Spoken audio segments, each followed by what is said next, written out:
வணக்கம் அனைவருக்கும். வாழ்க வளமுடன். நான் ஜோதிடர் கவிதா ஓம்குமார், ஏஎல்பி அஸ்ட்ராலஜர்.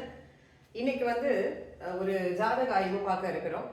இந்த ஆய்வுக்கான அந்த டைட்டில் என்னன்னா, அதாவது இந்த ஜாதகர் ஒரு 35 வயதிற்கு மேல் ஆகுது அவங்களுக்கு.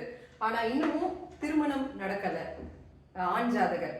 இப்போ பிரசண்டா இப்போ ரீசன்ட் டைம்ஸ்ல நிறைய பேருக்கு இந்த திருமணம்ங்கிறது தாமதமாகிற அமைப்பு நிறைய பேருக்கு இயற்கையாகவே நிறைய பேருக்கு நல்லா செட்டில் ஆகிட்டு தான் கல்யாணம் பண்ணிப்பேன் அப்படிங்கிற மாதிரியான எண்ண ஓட்டத்தோடு இருக்கிறாங்க இப்போ ப்ரெசன்ட் ஜென்ரேஷன். ஸோ அதில் தப்பு கிடையாது. ஆனால் அது என்ன ஆயிடுதுன்னா, அவங்க நினைக்கிற டைமையும் தாண்டி அவங்களுக்கு அந்த திருமணம்ங்கிறது தள்ளி போயிடுது. ஸோ இது அவங்களுக்கான கரெக்டான தசாபுக்திகள் வந்தப்போ கூட அவங்க அந்த சான்ஸை மிஸ் பண்ணுறாங்க அப்படிங்கிற அமைப்பாகவும் மாறுது. சரி, அதை அடிப்படையாக கொண்டு தான் இந்த ஆய்வை நம்ம பார்க்க இருக்கிறோம். இந்த திருமண பொருத்தம் அப்படிங்கிற இந்த டாபிக்ல இந்த திருமணம் ஏன் தாமதம் ஆகுது, ஏன்னா என்கிட்ட நிறைய ஜாதகங்கள் வரப்போ அவங்க அந்த பொண்ணு பையன் ஜாதகம் கொடுக்குறப்போ இதுதான் கேட்குறாங்க, ஏன் இவ்வளோ லேட் ஆகுது அப்படின்னு சொல்லி ஒரு கேள்வி எல்லா பேரண்ட்ஸ்க்கும் அவங்க மனசுல இருக்கு. ஸோ அதுக்கான விடையை 2 முறையில நம்ம ஆய்வு பண்ண இருக்கிறோம். ஒன்று பாரம்பரிய முறையிலையும் பார்க்க இருக்கிறோம், அப்புறம் ஏஎல்பி முறையிலையும் நம்ம பார்க்க இருக்கிறோம். சரி, இப்போ இந்த ஆண் ஜாதகருக்கு பிறந்த லக்னம் விருச்சிக லக்னம். இப்போ லக்னத்தோட அதிபதி செவ்வாய் இந்த லக்னத்திற்கு 12ஆம் வீட்டுல இருக்கிறாங்க. அதே போல இந்த லக்னத்துடைய அதிபதி சுக்கிரன் இங்க இருக்கிறாங்க. ஸோ அந்த லக்னாதிபதி 12ல இருந்தாலுமே பரிவர்த்தனை யோகம் அந்த அமைப்புல இருக்கிறாங்க. ஸோ நல்லா ஸ்ட்ராங்கா இருக்கிறாங்கிற மாதிரி சொல்லலாம். கூடவே புதன், சந்திரன், இந்த கிரகங்கள்லாம் கூட இருக்கிறாங்க லக்னாதிபதி கூட. ஸோ லக்னம் லக்னத்தை குரு பார்க்குறாங்க. இந்த இடத்துல இருந்து லக்னத்துல சனி இருக்கிறது தான் ஒரு சின்ன ஒரு அதாவது என்ன சொல்றது, ஒரு சின்ன ஒரு மைனஸ்ன்னு சொல்லலாம். பட் ஆனால் குரு ஒரு பார்வை இருக்கு. இவர் நல்ல ஆன்மீகம் சார்ந்த சிந்தனை உடையவர், நல்ல மனம் கொண்ட ஒரு நபர். அதே சமயம் லக்னாதிபதி ஸ்ட்ராங்கா இருக்கிறதுனால சுயமாக இவராகவே உழைத்து வாழ்க்கையில முன்னுக்கு வந்திருக்கிறாங்க அப்படிங்கிற அமைப்பு இருக்கிற ஒரு ஜாதகர். இந்த ஆண் ஜாதகருக்கு இவர் அந்த 7ஆம் பாவம், இப்ப நம்ம அவங்களோட ஃபுல் ஜாதகமா பார்க்க போறது இல்லை, இவங்களுடைய அந்த 7ஆம் பாவகம் சார்ந்த விஷயங்கள் அது எப்படி இருக்குன்னு சொல்லி பார்க்க போறோம். அதாவது 7ஆம் பாவகம், அதாவது இவங்களுடைய விருச்சிகத்துக்கு 7ஆம் பாவகம் சுக்கிரன். சுக்கிரன் எங்க இருக்கிறாரு அப்படின்னு சொல்லி பார்த்தோம்னா இந்த லக்னத்திலேயே இருக்கிறாரு. ஓகே, இப்ப அதே போல கூடவே சனி சேர்க்கையும் இருக்கிறாங்க, சூரியனும் இருக்கிறாங்க. ஸோ இவங்களுக்கு வரக்கூடிய பெண், திருமணத்திற்கு வரக்கூடிய பெண் இவங்களை வரக்கூடிய பெண் கொஞ்சம் ஆளுமை திறன் இருக்கக்கூடிய பெண்ணாக இருப்பாங்க. நல்லா இவங்களை கைட் பண்ணி கொண்டு போகிற அளவுக்கு திறமைசாலியான பெண்ணாக இருப்பாங்க. இவங்களை தேடி வரன் வர்றதற்கான வாய்ப்புகள் உண்டு அப்படிங்கிற அமைப்பு பிறப்பு ஜாதக அடிப்படையில இந்த ஜாதக அடிப்படையில இருக்கு. இது ஓரளவு ஜோதிடம் புரிந்தவங்களுக்கு இப்ப நான் சொல்றது எதை வச்சு சொல்றேங்கிறது அந்த புரிதல் வரும். ஸோ சுக்கிர பகவான் 7ஆம் வீட்டோட அதிபதி லக்னத்திலே இருக்கிற அமைப்பு.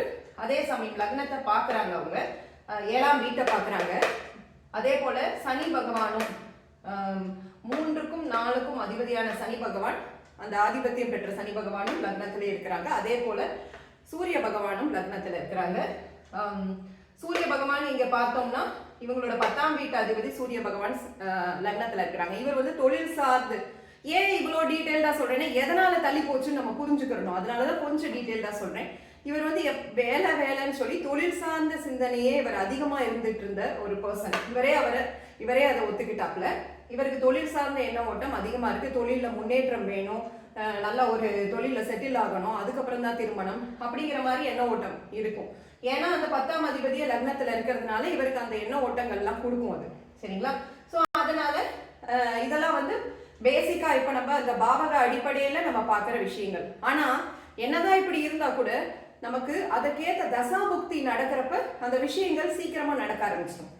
இப்ப இந்த ஜாதகரை பொறுத்த வரைக்கும் இவர் ஒரு பருவ வயதிற்கு வந்த பிறகு நடந்துட்டு இருந்த தசைன்னு சொல்லி பார்த்தா சனி தசை இவருக்கு.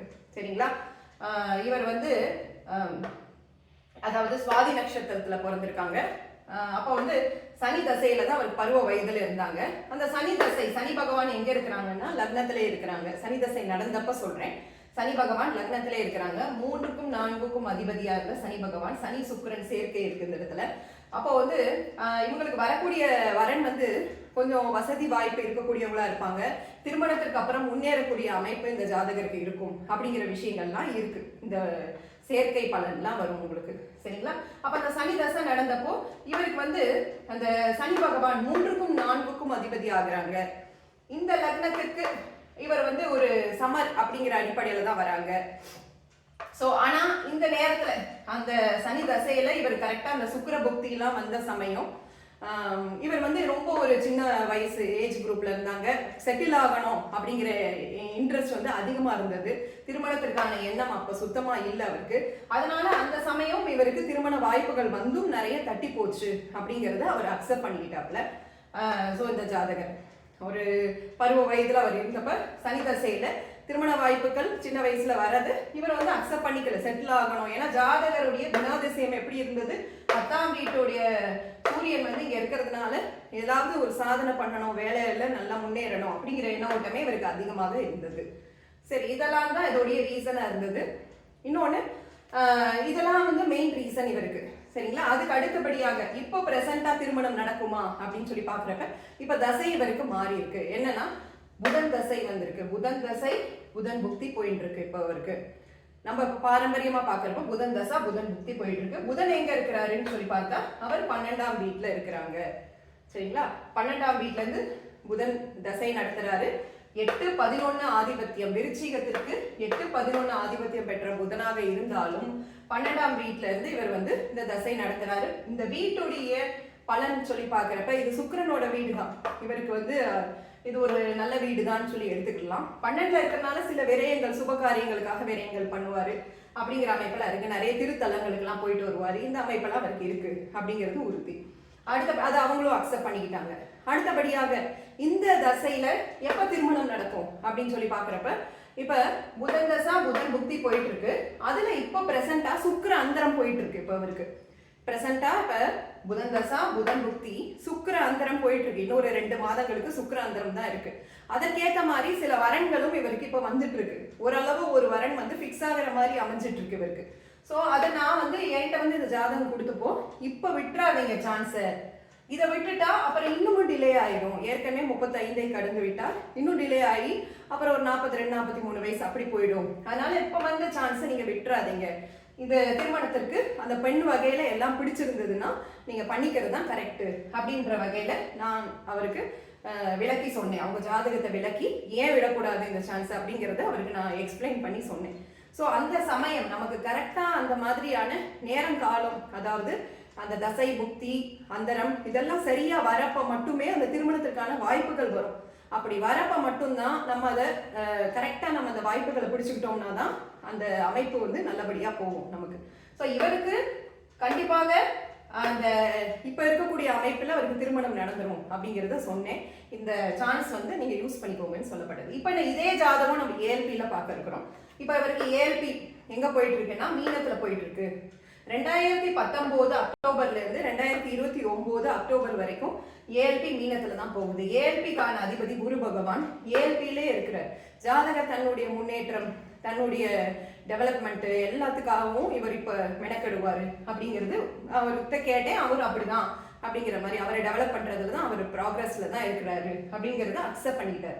இப்ப அதுல போற நட்சத்திர புள்ளி என்னன்னா ரேவதி 1 போயிட்டு இருக்கு அவருக்கு. அப்ப புதன் எங்க இருக்கிறாரு அப்படின்னு சொல்லி பாக்குறப்ப ஏஎல்பிக்கு 8ஆம் வீட்டுல புதன் இருக்கிறாரு. ஏஎல்பிக்கு 8ல புதன் இருக்கிறாரு அப்படிங்கிற அமைப்பு வருது. அப்போ இப்ப கொஞ்சம் வந்து ஏதாவது கடன் பிரச்சனை இல்ல ஏதோ உடல்நலம் சார்ந்த இஷ்யூஸ்லாம் இப்ப கொஞ்சம் கவனமாக இருக்கணும்ங்கிறது அவருக்கு சொல்லப்பட்டது. இப்ப அவருக்கு கொஞ்சம் சின்ன சின்ன ஹெல்த் இஷ்யூஸ் இருக்கு, அதெல்லாம் கொஞ்சம் கேர்ஃபுல்லா பாத்துக்கோங்க அப்படிங்கிற விஷயங்கள் சொல்லப்பட்டது. ஆனா இந்த ஏஎல்பிக்கு 7ஆம் வீட்டு அதிபதி புதன் பகவான் இவர் வந்து 7ஆம் வீட்டு அதிபதியாகவும் வராரு. சரிங்களா? அவர் 8ல இருக்காரு. அப்போ என்ன அர்த்தம்னா இவருக்கு பொண்ணு வந்து உள்ளூர்ல இருந்து வராது, வெளியூர்ல இருந்து வரும். இவர் எதிர்பார்க்கறது அவங்க ஊருக்குள்ளே பொண்ணு தேடுறாங்க, ஏன்னா அது கொஞ்சம் ஈஸியா இருக்கும்னு சொல்லிட்டு. ஆனா வெளியில இருந்தா இப்ப வந்திருக்கிற ஒரு வரனும் வந்திருக்கு. ஸோ அப்படி ஒரு அமைப்பு வரும்.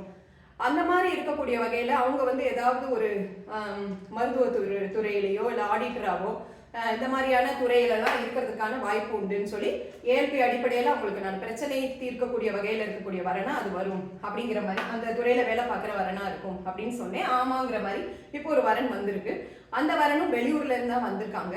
ஸோ அதை வந்து அக்செப்ட் பண்ணிக்கோங்க, உள்ளூர்ல இல்லைன்னு சொல்லி தள்ளி போட வேண்டாம் அப்படின்னு சொல்லி எடுத்து சொல்லப்பட்டது. இப்போ நவாம்சமும் சரியாக இவருக்கு வந்து கரெக்டாக 8ல் நவாம்சம் போயிட்டு இருக்கு ஏஎல்பியில். அதே போல இவங்களுக்கு அது எல்லாமே சரியா இருக்கிறதுனால இந்த 2-3 மாதங்களை விட்டுற வேணாம், இதுக்குள்ள இந்த திருமணத்தை நீங்க அமைச்சுக்கோங்க அப்படிங்கிற அறிவுரை அவருக்கு வழங்கப்பட்டது. அதாவது காலத்தே பயிர் செய் அப்படின்னு சொல்லி சொல்லுவாங்க இல்லையா, அது மாதிரி எந்தெந்த காலகட்டத்துல எந்தெந்த விஷயங்கள் நம்ம பண்ணணுமோ அதை செய்ய தவறக்கூடாது. படிக்கிற காலத்துல படிக்கணும், வேலை வாங்குற காலத்துல வேலை வாங்கணும். அதே போல திருமணம்ங்கிற அமைப்பு இருக்கிற காலகட்டத்துல அதை யூஸ் பண்ணிக்கணும். ரொம்ப செட்டில் ஆகுறேன்னு சொல்லி ரொம்ப தள்ளி போடக்கூடாது அப்படிங்கிறது இன்னைக்கு இருக்கிற ஒரு ஜென்ரேஷனுக்கு நான் ஒரு வேண்டுகோளா வச்சுக்கிறேன் இந்த வீடியோ மூலமா. அதனாலதான் இந்த ஆய்வை வந்து இங்க வந்து நான் வந்து எல்லாருக்கும் தெரியப்படுத்தணும் அப்படிங்கிறதுக்காக தான் இந்த ஆய்வை நான் வந்து டிஸ்கஷன் இங்கே கொடுத்தேன். ஸோ இந்த மாதிரி நிறைய யங்ஸ்டர்ஸ் இருக்காங்க. ஸோ அவங்கெல்லாம் வந்து திருமணத்தை ரொம்ப தள்ளி போடாத, வரக்கூடிய சான்சஸை யூஸ் பண்ணிக்கோங்க. ரொம்ப எதிர்பார்ப்புகளையும் வச்சுக்க வேண்டாம். உங்களுடைய ஜாதகத்தை முதல்ல நல்லா புரிஞ்சுக்கோங்க, எந்த மாதிரி வரன் வரும் அப்படிங்கிறதெல்லாம் கொஞ்சம். இப்போ இவரை பொறுத்த வரைக்கும் கூட இவருக்கு வந்து ரொம்ப அழகான பெண் வேண்டும் அப்படிங்கிற மாதிரி ஒரு எதிர்பார்ப்பு இருந்தது. ஆனா அந்த மாதிரி எதிர்பார்ப்புக்கு ஏற்ற மாதிரி கொஞ்சம் கஷ்டம் தான். ஏன்னா சனியோட பார்வை அங்க இருக்கிறதுனால கொஞ்சம் ஏற்ற இறக்கங்கள் இருக்கதான் செய்யும் அப்படிங்கிறத நான் அவருக்கு தெளிவுபடுத்தினேன். அதெல்லாம் புரிஞ்சுக்கிட்டா மட்டுமே நம்ம அந்த திருமணத்திற்குள்ள என்டர் ஆக முடியும். சரிங்களா? வாழ்க வளமுடன். இது போல நிறைய பேர் வந்து இந்த திருமணம் தள்ளி போகிற கவலையில இருக்கிறதுனாலதான் இந்த ஆய்வு நம்ம இந்த இடத்துல எடுத்து போட்டிருக்கோம். உங்களுக்கும் இது போல எப்ப திருமணம் நடக்கும், திருமண பொருத்தம் பார்க்கணும், வேற எதுவும் ஜாதக ரீதியான வேலை எப்போ கிடைக்கும், இது மாதிரி குழந்தை பாக்கியம் எப்போ, இது மாதிரியான சந்தேகங்கள் இருந்ததுன்னா இந்த ஸ்கிரீன்ல வரக்கூடிய இந்த போன் நம்பர்ல கான்டாக்ட் பண்ணி அப்பாயின்மெண்ட் வாங்கிக்கோங்க. நல்ல முறையில ஜாதகங்கள் பார்த்து சொல்லப்படும். மிக்க நன்றி. வாழ்க வளமுடன். எனது அனைத்து குருமார்களுக்கும் நன்றி. வாழ்க வளமுடன். இறைநிலைக்கு நன்றி. பார்த்துட்டு இருக்கிற அனைவருக்கும் நன்றி. வாழ்க வளமுடன். வாழ்க வளமுடன்.